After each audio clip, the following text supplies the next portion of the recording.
په خوست ولایت کې د عامه روغتیا ریاست اړوند د معتادینو د درملنې لپاره د اتیا بستریز روغتون د ودانۍ د جوړېدو چارې پیل شوې.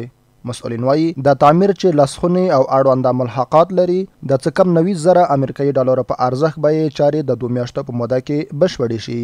د افغانستان د اسلامي امارت د معتادینو د ملي برنامې رئیس ویل چې د امیر المؤمنین حفظه الله د شفقت له مخې تر اوسه په ټول هیواد کې 80 د تداوي مرکزونه جوړ شوي چې پکې د ښځو، ځوانانو او د مشرانو لپاره مرکزونه جوړ شوي دي. د خبره چې تر اوسه پورې د 150,000 معتادینو درملنه شوې ده. د افغانستان د ټولو معتادینو لپاره تقریبا چې تر 100 پورې مراکز جوړ شول.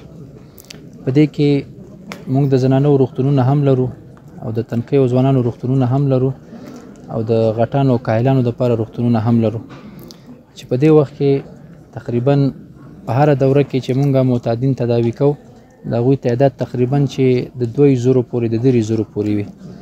آینده کې مو انشاءالله پلانونه دا دي چې په ښه شان سره د خپل ځورېدلي او کړېدلي ملت خصوصا د معتادینو چې په جامعه کې ډېر بېوسه خلک ګڼلی کېږي، ډېر بېکسه خلک ګڼلی کېږي، په ښه شان سره د دوی خدمت وکړو او د خپل خدمت او د دوی د تداوي لپاره چې څومره مراکز دي دا لا نور هم زیات کړو.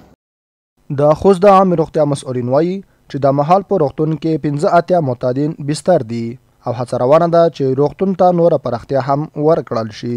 هڅه به کوو چې دې ته ارتقا ورکړو نوره هم. یقینا چې د خوست نفوس ډیر زیاته او بیا په خوست کې د موسم په بنیاد باندې 3 ولایتونه نور هم دلته د موسم د سردی سره ردرمي او دلته رش زیاتیږي. یو خو خپل نفوس ته د پکتیکا د خلک هم په دې موسم کې د کډوالۍ په بنیاد باندې دلته ردرمي. د خوست د معتادینو روغتون مسؤلین وایي چې د یادې ودانۍ په جوړېدو سره به د خدماتو کچه لوړه شي او د ناروغانو درملنه به لا ښه شي. خو اوس موږ به انشاءالله نړیوال سټنډرډ خدمات به خپل خوستوال ته وړاندې کوو. بیا هم خوستوال ته ډاډ ورکوو چې مخکې موږ کوم هغه انتظار لیست درلودو، ویټنګ لیست درلودو، انشاءالله اوس به د دې هغه ډېر کم وي چې موږ ورته وایو چې تاسو منتظر شئ.